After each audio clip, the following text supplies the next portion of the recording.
past? Well, in the past, I don't think anyone knew that that was what was happening, but now it's become so obvious. You have these years of history, and a lot of countries have defaulted now. I think somebody counted 26 recently. So it's not like it's never been done. And then Argentina is the prime example where they just said, we can't pay, and they issued their own money. Talk about that. Their own currency. I mean, the peso. They used the peso to get their economy going again. And that's what I think every country should do. And that's what is the big international push, is to get countries not to use their own currencies. And in the EU, you have to abandon your own currency and use the euro. And if you need euros, you have to borrow them from. You can't generate your own euros, so you can't borrow from your own central bank. Sweden borrowed from its own central bank and funded its government brilliantly well for centuries. They were the first central bank in the 17th century, but it was publicly owned, and it funded the government right up until they joined the EU, and then the EU told them they could no longer borrow from their own central bank. So they had to borrow from the, international banking. What do you think that there is a international political and social pressure for the nations that are at the periphery, that are not in the EU, to join or die? Like, do you think that there's some type of, if you will, economic hitmen that go in and say, you either play ball or we'll totally take you out? It does.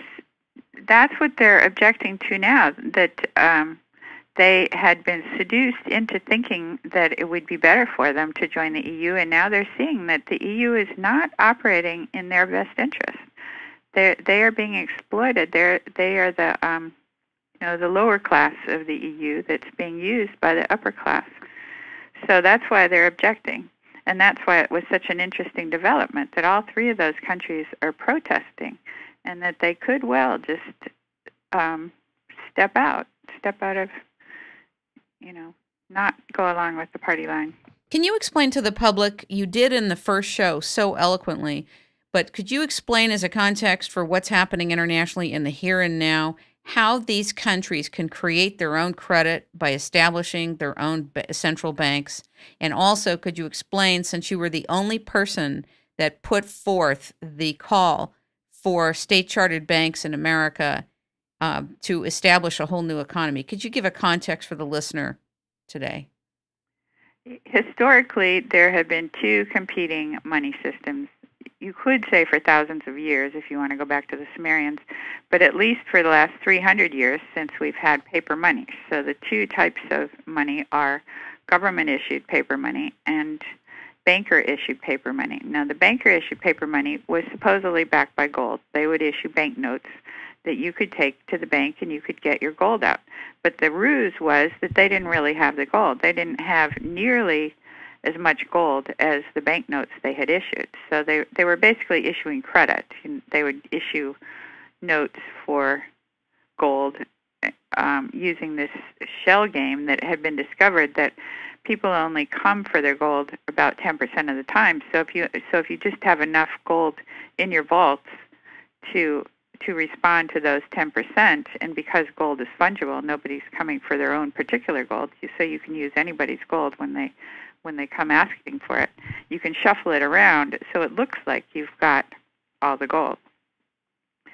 So that system, the private banking system, has now taken over globally pretty much, and the reason is because of the whole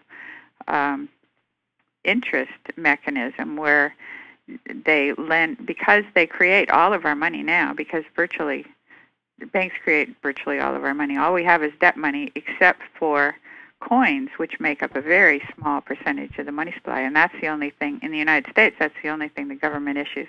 In some countries, the government does issue their own paper currency, but even that is a very small part of the money supply. Most of the money supply is credit or debt, so it's all owed back to these private banks. And because they don't issue the principal, they don't issue the interest, they only issue the principal, there's always more money, like a lot more money owed back than they put out there. And that's why to get that extra money, somebody somewhere has to go into debt. So it's a big Ponzi scheme where they've sucked in more and more debtors at the bottom to support the pyramid at the top until now they've gone around the world and everybody's in debt. We're all locked into this system. But that's why we're at this critical period where it's pretty obvious that there's this push to have a global currency issued by a private global central bank. It looks like it would be the IMF, and the global currency that they're now proposing is the SDR, the special drawing right. Right. But they're not proposing to issue this and give it away as grants to help, third world countries. They're proposing to issue it, or they are issuing it and lending it to these third world countries, which means they'll put them into debt to the IMF.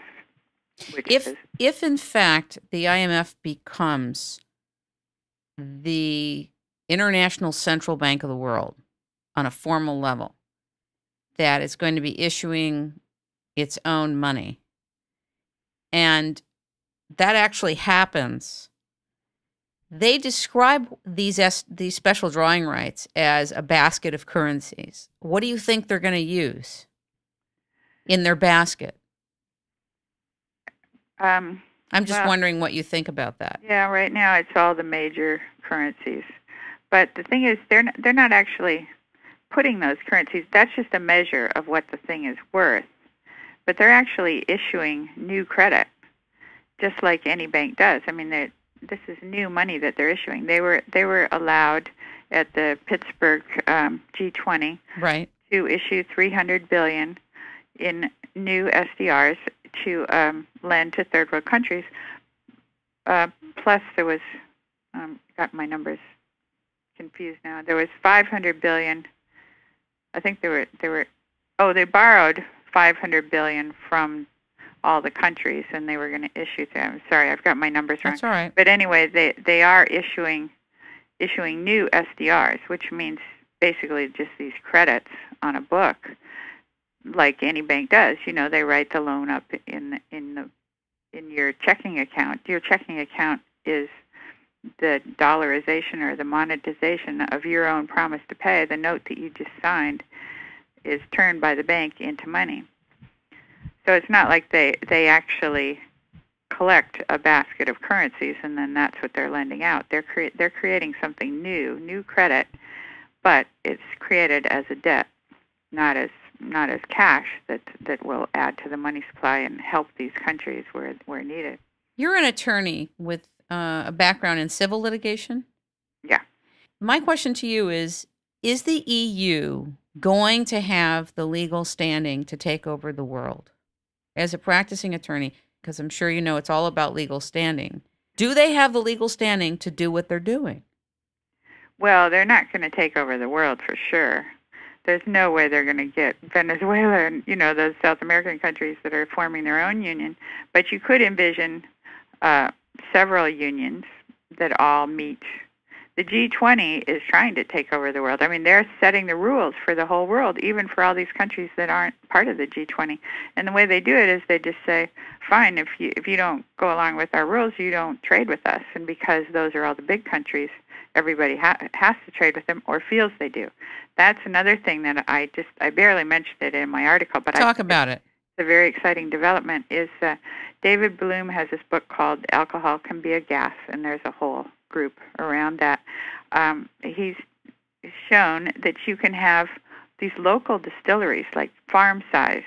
So this is not big equipment that takes 10 years to develop. You can set these up quite quickly, and you can turn virtually any plant into a fuel. So these countries actually can become self-sufficient, even the smallest of countries. Like I did an interview with somebody in Jamaica, and they were saying, well, what can they do? They don't have any resources. But they do. They've got sugar cane. I mean, they certainly have plants, and you can turn cattails is a great fuel for these things, and there's no other use for cattails. So it's not like you're taking away a food source. And with corn, they say that most corn goes to feed cows, and it's not really an efficient cow food. That the cows, the reason it takes so much corn is the cow can't use most of that corn. So if you put it through the distillery first and you get the alcohol out of it, then what's left is actually better for the cow, and the cow's